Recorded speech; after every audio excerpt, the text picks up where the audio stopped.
Morning, welcome, Will. So my goodness, I'm exhausted. Take a seat there. And that was just watching the video.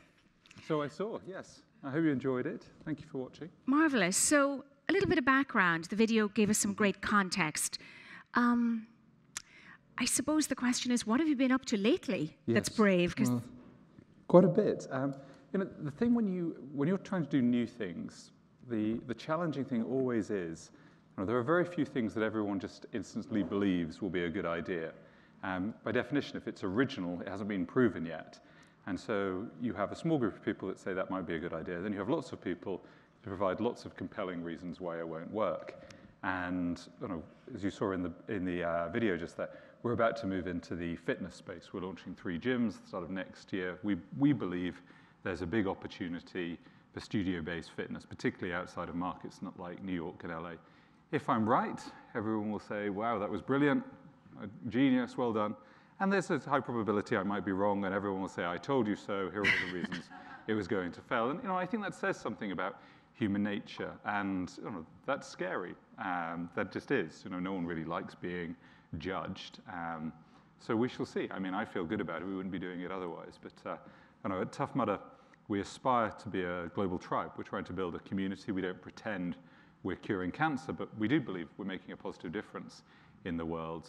You saw in the video, 10,000 people have had the logo tattooed on them. That number's now 20,000, and we think that says something about the engagement that we have. And what we're trying to do with the gyms is create a place on a day-to-day basis that community can come together. As I said, if it works, wonderful. If it fails, everyone will say, Wildean just got lucky with his mud runs, and that was all there was to that. And that's the nature of doing new things. So speaking of which, you and I both went to the Harvard Business School. And I remember, it's legendary now, the story of the Harvard Business School professors that said, it will never work. The concept can never create a thriving business. So since the concept of our conference here today is bravery, how brave do you think that was to push ahead? And what was going through your mind as you were getting arguably feedback from these luminaries? I don't think there's anything arguable about it. It was very loud and very clear feedback I was getting. And I remember one of my professors turning to me, putting his hand on my shoulder and saying, Will, this is not the kind of thing that Harvard Business School graduates do. Really? Yeah. Is this what we do? Yeah, exactly. This is what we do. We're talking heads. We go to conferences and say things. But he was kind of being sincere. He said, you should get yourself a job as a management consultant or something. And I think, building on what I was just saying about there are always lots of naysayers out there, it can be particularly challenging when there are lots of people that would consider themselves experts. And joking aside, most Harvard Business School professors are there for good reasons. And so when there's a lot of people that spend their lives studying businesses telling you this is a bad idea, it's hard to tune those voices out completely. But the truth is, most of us look to synthesize data when we're trying to draw conclusions about new things. How many of you have heard people pitch you on something the last 2 years about this is going to be the Uber of X? And I remember 7 years ago when we were starting, everybody wanted to be the Groupon of X. Yes. And people immediately go to something they understand and they try and map it, what you're doing. And I don't think there really was a good model for people to go to. People said, I get it, it's like a triathlon. And I was like, well, I mean, it's more like a triathlon than it is flat screen TV, I'll give you that. But it's not really like a triathlon. In fact, it's in many ways the opposite of that as an event. It's about teamwork, camaraderie. The idea was born out of the fact that I did a triathlon and the zipper on my wetsuit jammed in the transition zone in an amateur event that I was in absolutely no danger whatsoever of winning. And I turned to the guy next to me and I said, my zipper's jammed, can you pull on it? And the guy said no, because he was so obsessed about his transition time. And it took me probably 2 minutes to find somebody that could spare me the 2 seconds to do that. And I share that story with you because I wanted to create something that was very different from that. And Harvard Business School professors, as academics go, pretty much the most type A academics you can ever come across. So the idea that people would want to do an event that wasn't timed, that was about teamwork and camaraderie, that involved running in the mud and getting zapped with electricity, just didn't fit into their framework of, I get it. This is going to be the Groupon of mud, right? It just So against that backdrop, how did you keep going? Where did the conviction come from? Yeah, I think this idea that bravery is somehow about overcoming fears is perhaps slightly misplaced, because I don't think, rarely in life do you truly overcome a fear and it's just kind of gone and disappears into the rearview mirror. I think it's really a matter of managing it. And for me, I didn't say, I know they're wrong, I know I'm right, because I didn't know I was right. I had an idea, it was a hypothesis, that's all it was.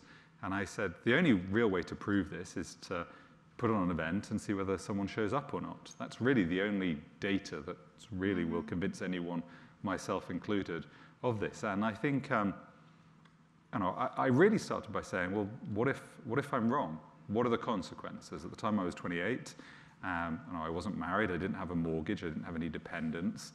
And I said, well, if this all goes horribly wrong and I'm 30, do I really think I'll be in a particularly different place in life, age 40, than I otherwise would have been? Do I really believe I won't have a roof over my head, and the other things that really matter in life? And the answer was no. So really it was a matter of kind of getting to a place of saying, at this stage in my life, I actually don't have much to lose.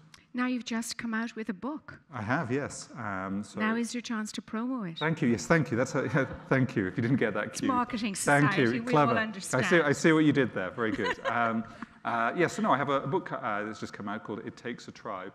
And it's a book that's in part about the founding of Tough Mudder and the backstory of it, but really it's a story of why I started the business and the wider lessons of that. We've created a community, and that community has created a business for us. But it was a community that was born out of very clear values of teamwork, camaraderie, doing things together, and the belief that actually very few personal accomplishments are genuinely individual accomplishments. Almost everything we do in life involves, to some extent, collaboration and support from others. And on Tough Mudder, the obstacles, that's very true. To get over most of our obstacles, you need to work with other people. If you try and do them on your own, you'll probably fail.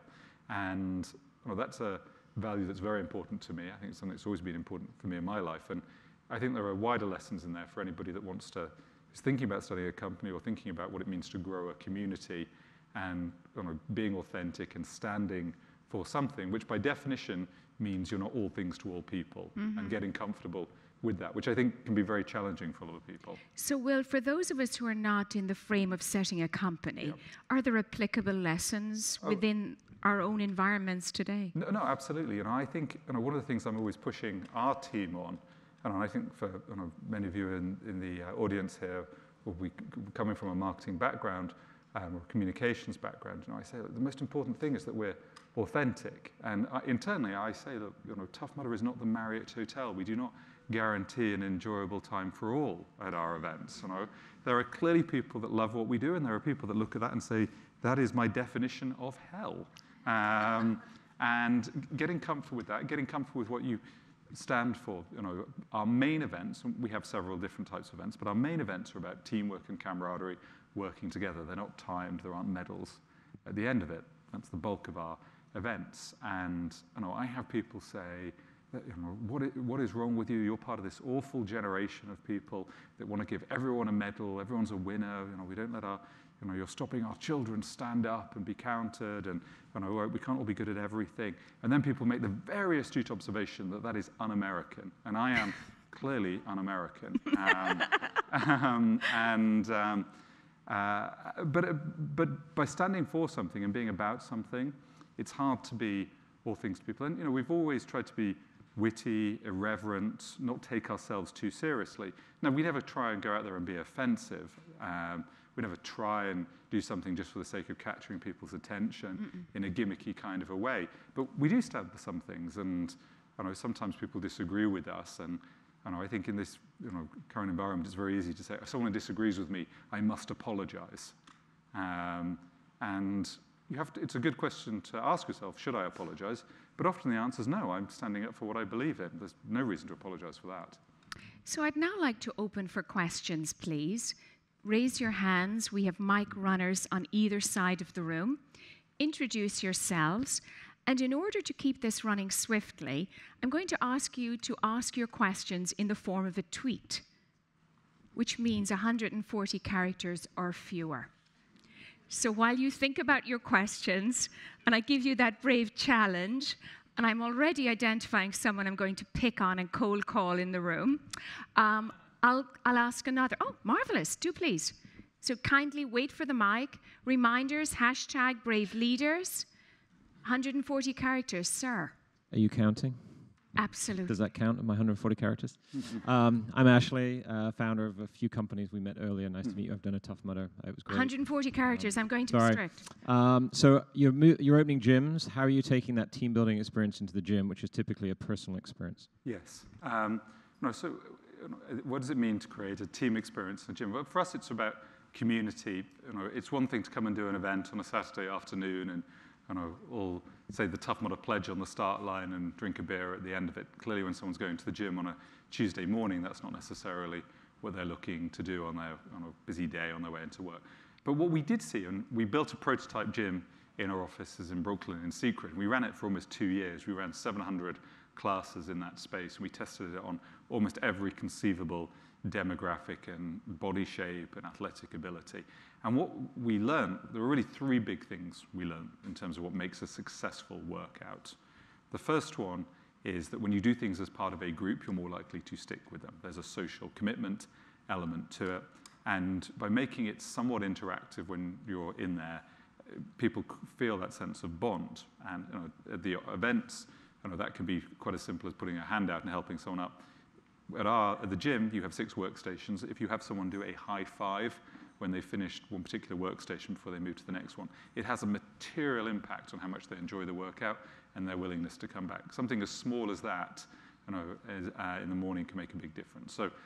But the big part around it is we're trying to constantly create variety. We're constantly innovating. What we learned that was very important was routine's important in terms of when you work out, but variety is even more important to make sure you stick with it. And at Tough Mudder, we've always had a deep commitment to innovation. Every year we change up the obstacles. We roll out a whole suite of new things, so the experience is never the same. And we have over 700 different workout individual exercises, and you can iterate around those to create thousands and thousands of different choices.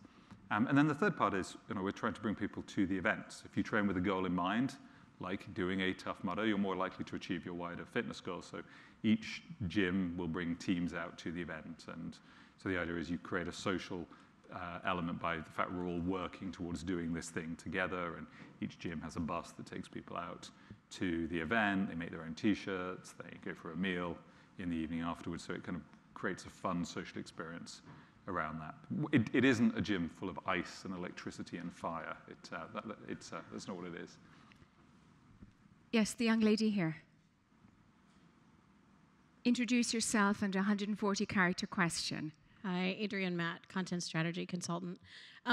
Could you describe for us if there was a moment in the last 3 years in which you pivoted and share what that pivot was? Yeah. So, to pivot, I think, we started really as being a pure events business. And in the early years, a lot of our growth just came from adding more flags to the map. It was quite simple. You'd say, okay, look, there's a couple of million people that live there. We should put an event outside of that city. And that worked very well for a few years, of course. And then you start running out of places in North America and Western Europe where you can put another event. So our strategy really evolved at that stage. And we really see ourselves as having 3 key elements to our brand today. So we have the live events, and those now come in 7 different flavors, from a 5K, which is the shortest format event, right through to World's Toughest Mudder, which is our season finale. We just had that last weekend in Las Vegas, which is a 24-hour non-stop Tough Mudder. So we've done more in the event side, and we're expanding internationally.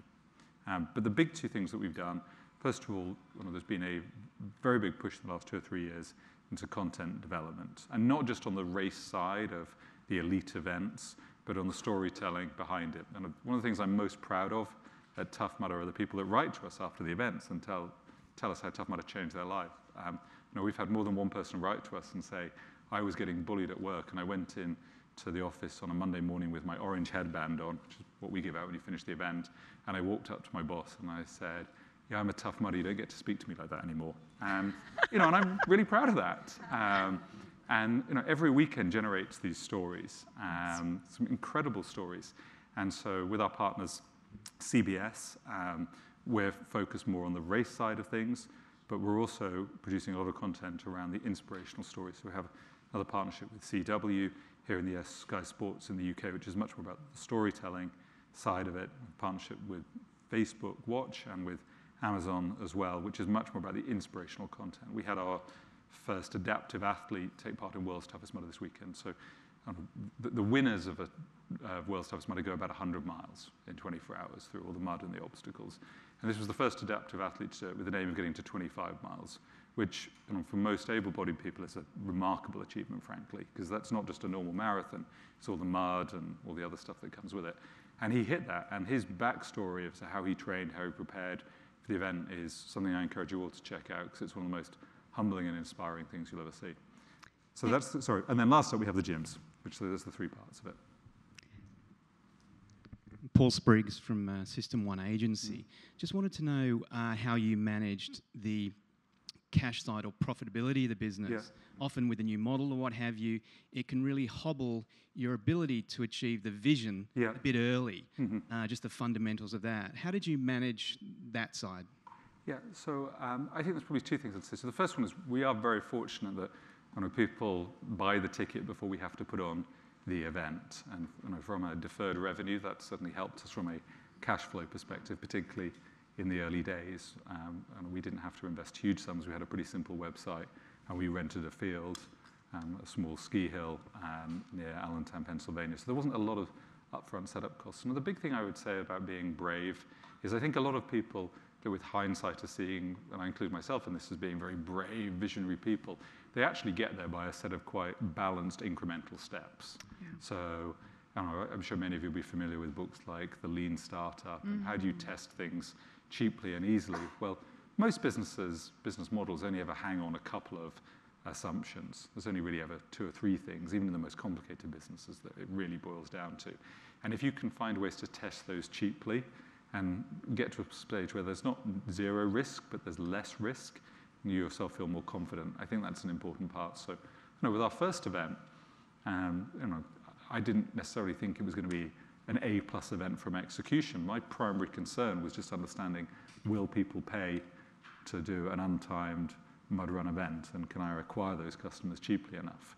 And so from that perspective, the first event, where we were hoping for 500 people, we ended up with 5,000, was a great success. For those of you, there's anyone in the audience that were at our first event, I apologize. It wasn't necessarily the logistical success we might have hoped for, but with the first event, that was really the big question that we had. Jeremy. Jason, actually. Jason from Diageo. Given that you effectively told the Harvard Business School to shove it after you left there, would you recommend an academic business qualification still or not? There we are. Would I recommend the Harvard Business School? Is this going out afterwards? Yes, and it's being recorded. Thank you, Jason. Good. All right. I suspect I won't be getting an invitation back this year. I think if you go to business school, you should go to business school with a very clear aim in mind as to what you want to get out of it. And I think sometimes what business school, where it trips itself up, is it claims that an MBA, these magical 3 letters, are useful to all people regardless of what they're doing. And I don't think that's really true, to be quite candid. I think the value of going to business school is probably threefold. The first one is you do learn some things that are useful. I don't think it's worth going to Harvard Business School and paying $200,000 to learn those things. I honestly think you could probably get those in about a month. Or you could read your book. Exactly, you could just read my book, and that's it. Yeah, don't have to go all right, two more things. Quite, there we are. But no, the other 2 things is, there is value. I think, it is a currency that counts. I think, the combination of the British accent and the British accent. Thank you. If I can't say it, the British accent and the Harvard MBA means you get away with things. People give you the benefit of the doubt. Does it work with an Irish accent? I don't know. You tell me. Does it work? We'll give it a shot later. So I think, and there is some value to that. There's some credibility that's inferred. And then, depending on what you want to do, I think there's a lot that's said about the network of business school. I think you have to be smart in how you build your network. Simply making 900 friends, I don't think really makes any difference to your career. But I think, I went in there saying, I know I want to start my own company. I know I want it to be in the active lifestyle and wellness business. And accordingly, I did a bunch of stuff in that space. And in that regard, it was useful. But you have to be very clear about why you want to go to business school. If you go to business school not knowing what you want to do next, you will almost certainly come out of business school even more confused and with debt. So I think we've time for one further question. Up here, yes, please.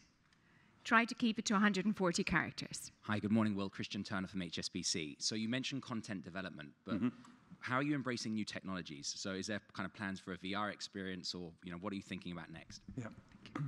So I think, I get this question quite a lot. I think it's important to recognize what your core competencies are as a business. I think Tough Mudder's very good at a couple of things. We're good at putting on events that, and that's a big logistical machine that give people this amazing experience that leaves them on this, massive emotional high. I think we're getting very good at storytelling, content development, and hopefully we'll become very strong in the training space. I don't pretend we're a tech company. Occasionally I meet with in the early days, I used to meet with a VC, a venture capitalist, and they'd say, oh no, you are a tech company, you have a website. And I'd say, my dad's a lawyer, he has a website. I'm not sure that means very much. And of course, the bulk of our revenue does come through the website. But the big area where we think we're making a big difference is on the training side. The biggest issue you have with studio-based fitness is the quality of the instructor. It all hangs on the instructor. And over the last 2 years, we've invested an awful lot in the gym side around the tech that supports that, such that an okay trainer still delivers a great experience. And by having 7 integrated screens that guide you through the workout, even a bad trainer can't ruin the experience. We actually tested the concept gym with bad trainers. We interviewed some people that were terrible. And we say, great, you've got the job. And they'd say, really? And even they couldn't mess it up. So that's one area where we're doing a lot. Excellent. So we're out of time. High five? High five. Excellent. See, Europeans are terrible at high fives. So okay, we'll try Let's do it again. Oh, there we are. A bit better. Wonderful.